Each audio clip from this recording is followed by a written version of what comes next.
What's up everyone and welcome back to the World History Channel. Before we begin, please hit the subscribe button today. Let's get started. How was teenager ruled England for 9 days before she had her head cut off? In the violent and dramatic history of the English monarchy, the story of Lady Jane Grey stands out as one of the most tragic. She was a teenage Queen of England who ruled for only 9 days before she was deposed and ultimately executed. But there is a lot more to Lady Jane's story than the fact that she had the briefest reign in English history. Lady Jane Grey was born in October 1537 to a powerful noble family with close ties to the throne. She reached adulthood during Edward VI's reign. He was the Protestant ruler of an England that had been Catholic only a few decades before, and Edward was resolved to keep his kingdom Protestant. By 1553, it became clear that 15-year-old King Edward VI was going to pass without an heir. So, those in power began to look for suitable candidates to become the next king or queen. Some people put Lady Jane at the top of their list, but not everyone did. Why was Lady Jane Grey important? A glance at a Lady Jane Grey family tree reveals why she would be a likely pick for the English throne. Her mother was the king's cousin. So in July 1553, after Edward's death, Lady Jane became Queen of England under very bizarre circumstances. Some would argue that the throne was never hers to begin with. Lady Jane's fall was just as swift and astonishing as her rise. 9 days after becoming queen, Lady Jane was deposed by Mary I, Edward's Catholic older sister. At the age of just 16, Jane had won and lost a crown. She was never supposed to be queen to begin with. Edward skipped over his sisters to make Jane his heir. Edward VI's father was King Henry VIII, the storied larger-than-life king who ruled exactly as he pleased. Though he had hemmed and hawed over his children's succession rights, in 1543 things were more or less settled in the act of succession. Edward, Henry's third legitimate child and only surviving son, would succeed his father. Should Edward fail to produce any heirs, the throne would then pass to his older sister Mary, and then, failing Mary's production of heirs, to Henry VIII's second child, Elizabeth. At the end of Henry's reign in 1547, his will provided a critical asterisk. Should Elizabeth pass without an heir, then and only then the crown would go to the children of Henry's younger sister and Edward's aunt, Mary Tudor. But after Edward became king, he came up with his own succession scheme. A staunch Protestant, Edward and his advisors were concerned about what would happen to the English Reformation if his older sister Mary, a Catholic, should inherit the throne. So, Edward determined that he would pass the throne directly to his Aunt Mary Tudor's descendants, thereby passing over his Catholic sister. Jane Grey was the granddaughter of Mary Tudor, and she happened to be a confirmed Protestant. Edward completely ignored his 2 older sisters, who were legally expected to succeed before their cousin, when he named his cousin Jane his heir.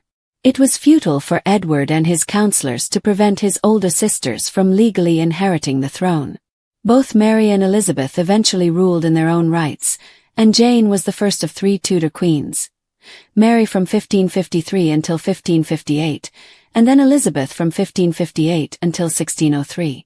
For half a century, the Tudor dynasty was led by strong, intelligent, and fierce women. Edward's puppet master engineered Jane's rise to the throne and conveniently married her off to his son. Edward VI was only 9 years old when he succeeded his father as King of England. As was the case with all young kings, he relied on a regency council to do the business of ruling for him. By 1553, Edward's kingdom was more or less run by John Dudley, Duke of Northumberland. Being a relative of the king meant that Lady Jane's hand was a prize, and Dudley determined that it was a prize best won by one of his own. So in May 1553, Jane was pressured into marrying John Dudley's son, Guilford. It was John Dudley who ultimately convinced Edward to name his cousin Lady Jane Dudley's own daughter-in-law queen. She had an education fit for a king and was a bookworm. Lady Jane Grey had a mind to match her position. She was considered a bright, engaging young woman with a sparkling intellect. Her parents' lack of sons meant that Lady Jane received a princely education that was more robust than what women typically received in the 16th century. By all accounts, Jane was an eager, enthusiastic student with a love of learning. She spoke 8 languages including Arabic, Hebrew, Latin, Greek and French. She actually had no interest in being queen and wept when offered the crown. Unlike many in the Tudor world, Lady Jane Grey probably had very little interest in becoming queen. It was simply not her ambition. But when King Edward VI passed on July 6, 1553, his wishes dictated that the crown be offered to Lady Jane, and that offer was literally impossible to refuse. Jane's reaction to the crown revealed a deep reluctance on her part. She reportedly wept and fell to the ground, citing her inadequacy for her new position.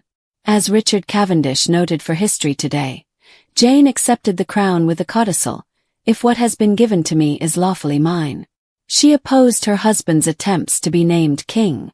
In May 1553, Lady Jane married Guilford Dudley, who was also a teenager like her. When his wife became queen a few months later, Dudley displayed his true colors. He wanted to become king. No matter how Lady Jane felt about her new husband, she believed that he had no right to the throne. So when he asked to be named king, she told him no, she would make him a duke, but not king. Guilford and his family threw a fit. Not only did they retaliate by saying that Guilford would withhold his conjugal duties and thereby rob Jane of an heir, but Guilford also strutted about the palace like a king, complete with state dinners and attempts to strong-arm his way into councils. Plenty of other people had much stronger claims to the throne than she did. Jane was made queen by her cousin King Edward VI, whose will specified that his Aunt Mary's children would be his successors. But there was a problem. By inheritance rights, the crown should not have passed to Mary Tudor's descendants, they should have passed to Margaret Tudor's. Edward VI had 2 aunts, Margaret Tudor, born in 1489, and Mary, born in 1496. Succession typically was based on gender and birth order, giving Margaret's descendants a stronger claim for the throne than Mary's. Among Margaret's descendants were illustrious royals and nobles who would make their mark on history, like the young Queen Mary of Scotland, the Countess of Lennox, and her son Lord Darnley. Why were Margaret's descendants prevented from being named Edward's rightful heirs? In his final will, Henry VIII basically blocked Margaret Tudor's line from succeeding the English throne, since they were Scottish royalty. So even though Mary, Queen of Scots, and other Scots had a better claim to the throne than Jane Grey, Edward still bypassed this branch of his family tree. In other words, the throne that Jane sat upon in July 1553 was hotly contested, and her critics had a very valid point when they claimed that it was not rightfully hers. She was not the popular choice for queen. Though Jane Grey might have made a good queen, the English court never really gave her much of a chance to flex her royal muscles. To start with, her in-laws were a problem. Many people were suspicious of the new queen that the Dudleys had supported because the Dudleys had a terrible lack of popularity. Mary, Edward VI's older sister, refused to abandon her right to the throne, no matter what her younger brother or his counselors may have said. The English were more sympathetic to Mary's claims than Jane's, and so she had popular support. By July 19, 1553, Jane was out and Mary was in. Her cousin, Mary Tudor, didn't want to be responsible for Jane's death. With a reign that only lasted 9 days, Jane was not queen long enough to even receive a proper coronation at Westminster Abbey, and her imprisonment lasted longer than her time on the throne. Beginning on July 19, 1553, Jane became a prisoner in the Tower of London. Initially, the new Queen Mary believed that she might be able to spare Jane's life. It was clear to Mary that Jane was not a scheming usurper. Plus they were kin. However, her departure was necessitated by a rebellion against Mary and Jane's criticisms of the new Queen's Catholicism. Lady Jane's father royally screwed her over when he joined a rebellion against Mary. Jane's parents' acts did not always help their daughter. Everything changed when Sir Thomas Wyatt led a rebellion to protest Queen Mary's decision to marry a Spanish prince, despite Mary's hope that she would spare Jane's life. What did this have to do with Jane Grey? After all, she did not endorse the rebellion. The problem was that her own father joined the rebellion, and his action was a slap in the face to Queen Mary. Jane's family, it seemed, really were rebels. After Jane's fall, her parents essentially abandoned her. Like many high-born children in Tudor England, Jane had an uneven relationship with her parents. Though allegations that she had been abused by heartless parents emerged after her death, this may not have been an accurate characterization of her relationship with her mother and father, the Duke and Duchess of Suffolk. It is true that they made some parenting decisions that appear a little questionable to modern eyes. Her father, for example, basically sold her care to someone else when she was a child. Thomas Seymour paid £2,000 to become her guardian in the hopes that he could broker a marriage between Edward and Jane. Moreover, her parents never even bothered to contact their imprisoned daughter after she was deposed. She accepted Protestantism in a religiously divisive England. Jane Grey was born in England divided over the question of religion. England had recently become a Protestant kingdom under the reign of King Henry VIII, severing the country's ties with Catholicism led by the Pope in Rome. Jane was thus brought up to be a zealous Protestant. Indeed, the chief reason why Edward named Jane as his heir was because she would safeguard England against the Catholicism of his sister Mary and his aunt Margaret Tudor's descendants. When Mary ousted Jane, she had intended to spare her life. But Jane could not stay silent, speaking out against Mary's Catholicism. Mary hoped Jane would change her mind, and she even delayed her cousin's execution in the hopes it would give her time to convert. Jane refused and became a Protestant martyr, even clutching a prayer book on the scaffold. She panicked when she couldn't find the execution block at her beheading. After Jane was imprisoned in July 1553, she remained at the Tower of London for months while the new queen decided what to do with her. In February 1554, Mary I finally resolved that execution was the only path for her cousin. Guilford Dudley was executed the same day as his wife, and Jane actually witnessed his beheading from the window of her cell at the Tower of London. A few hours later, it was Jane's turn. Accounts indicate that she met her execution with dignity and resolve. Blindfolded, she momentarily panicked when she struggled to find the block on which to rest her head, and the executioner had to guide her to it. Her final words were said to have been, "Lord, into thy hands I commend my spirit." She was beheaded on February 12, 1554. In the savage, conniving and blood-soaked world of Tudor politics, few tales match the heartbreak, confusion, and sheer tragedy of Lady Jane Grey, the girl who never wanted a crown but was forced to wear it, only to be crushed under its impossible weight. Her story is often summarized as a footnote in history. A teenage queen who ruled England for just 9 days before being deposed and later executed. But the truth behind Jane's rise and fall is far more complex, steeped in religious division, political manipulation, and dynastic ambition in a kingdom still reeling from the tremors of Henry VIII's Reformation and the uncertainties that followed his break with Rome. Jane was born in October 1537, the same month that Edward VI, son of Henry VIII and Jane Seymour, was born, a parallel that would prove tragically ironic. She was the eldest daughter of Henry Grey, Marquess of Dorset, and Lady Frances Brandon, who was herself the daughter of Mary Tudor, Henry VIII's youngest sister. This royal blood placed Jane tantalizingly close to the line of succession, even if no one expected that proximity to ever matter. Raised as a noblewoman of high rank, Jane received a humanist education that rivaled any prince's. In a time when one's faith could determine one's life or death, she dabbled in theology with fervor, reading Latin, Greek, Hebrew, French, and Italian fluently. Her intelligence dazzled her tutors and visitors alike. Even the great scholar Roger Ascham praised her eloquence and commitment to learning. But her intellectual promise was matched by the cold rigidity of her parents, especially her ambitious mother, who treated Jane with harsh discipline and relentless expectations. Jane, devout and modest, found solace not in power or courtly pleasures, but in books, prayer and study. Her personal letters show a young woman deeply grounded in Protestant ideals, intensely serious and introspective, shaped more by theology than ambition. Meanwhile, England was lurching from one crisis to another. Edward VI, a 9-year-old, ascended the throne after Henry VIII's death in 1547, transferring real power to his regency council. Over time, John Dudley, Duke of Northumberland, became the most powerful man in the realm, outmaneuvering rivals and guiding Edward toward a vision of a firmly Protestant England. Edward himself was sickly and frail, and by 1553 it was clear he would not live to adulthood. As his health declined, the looming question of succession re-emerged with terrifying urgency. The Act of Succession, passed under Henry VIII, had named Edward's older half-sisters Mary and Elizabeth as his lawful heirs should he die without issue. But both sisters came with complications. Mary, a devout Catholic, posed a threat to the Protestant reforms of Edward's reign and promised to restore papal supremacy in England. Elizabeth, though Protestant, was declared illegitimate by her father's annulment of his marriage to Anne Boleyn, and her future policies were unpredictable. The last thing Edward and his advisers wanted was to see their religious revolution undone. So a scheme took root.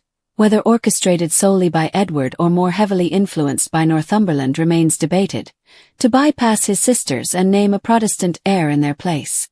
That heir would be Lady Jane Grey. In this chilling game of dynastic chess, Jane was a pawn, but an essential one. To secure her elevation, Northumberland married his son, Guilford Dudley, to Jane in May 1553. According to reports, Jane resisted the proposal because she was aware, perhaps even then, that her marriage was more about political positioning than love. Still a teenager, Jane was thrust into the center of a succession crisis she neither sought nor truly understood. When Edward died on July 6, 1553, the machinery of Northumberland's plan went into overdrive. Jane was informed on July 10 that she was now Queen of England. Her reaction was not triumph or celebration but horror and grief. According to contemporary accounts, she collapsed in tears, protesting her unworthiness and reluctance. "If what is given to me is lawfully mine," she said, "may thy divine majesty grant me such grace that I may govern it to thy glory." It was a moment of heartbreaking clarity, a girl too wise and too devout for the monstrous task ahead of her. Nevertheless, she accepted the crown, more from duty than desire, and was proclaimed queen. But her reign was doomed from the start. When Mary Tudor learned of Jane's proclamation and her brother's death, she gathered her supporters and organized an army. Across England, nobles and commoners alike viewed Mary as the rightful heir, regardless of her Catholic faith, because Henry VIII's own laws had named her next in line. Even Protestants hesitated to support a coup so clearly orchestrated by Northumberland for his own ends. The Privy Council, initially cowed by Northumberland's power, began to shift its loyalty as support for Mary grew. Within days, the tide had turned. The same men who had declared Jane queen now defected to Mary's camp. On July 19, after just 9 days, Jane was deposed. Mary entered London triumphantly and was proclaimed queen by popular acclaim. Northumberland was arrested and executed for treason. Jane, though queen in name, had never even left the Tower of London, the traditional residence of monarchs before coronation, but now her prison. Jane's downfall was swift and merciless. She and her husband Guilford were political prisoners of a Catholic queen who was determined to re-establish orthodoxy and eliminate threats to her rule when she was just 16 years old. At first, Mary hesitated to execute Jane. She seemed to recognize Jane's youth, innocence, and the fact that Jane had been manipulated by others. But the landscape changed again in 1554 when Jane's father, Henry Grey, joined a rebellion, Wyatt's Rebellion, aimed at preventing Mary's marriage to Philip of Spain, a union feared by many English Protestants as a surrender to Catholic power. Though Jane had no role in the plot, her mere existence became dangerous. She was a Protestant with royal blood, a symbol who could be used again. Jane was taken to Tower Green on February 12, 1554. Unlike others who faced execution trembling and hysterical, Jane faced her death with composure and piety. She ascended the scaffold in calm demeanor, carrying a small prayer book in her black attire. Her last words were those of a devout Christian. "Lord, into thy hands I commend my spirit." Her husband was executed first. When Jane saw the cart carrying his headless body, she remained composed. Moments later the axe fell, and the girl who had ruled England for 9 brief days was no more. She was buried in the Tower Chapel, her name etched in blood into the annals of English history. In Protestant circles, Jane's death became a martyr's tale after it shocked Europe. Over time, she was romanticized as a Protestant saint, a gentle and learned girl destroyed by political ambition and religious extremism. Her story was retold in plays, poems, and paintings, portraying her as both victim and heroine. Her erudition, piety, and bravery in the face of death made her a symbol of lost innocence and integrity amid the savage politics of the Tudor court. However, the truth is more nuanced. Jane was indeed intelligent and devout, but she was also a product of her time, her class, and her family's ambitions. She lived in a world where girls were currency in dynastic schemes, where religious identity could make or break a monarchy, and where children were used as tools in games of lethal politics.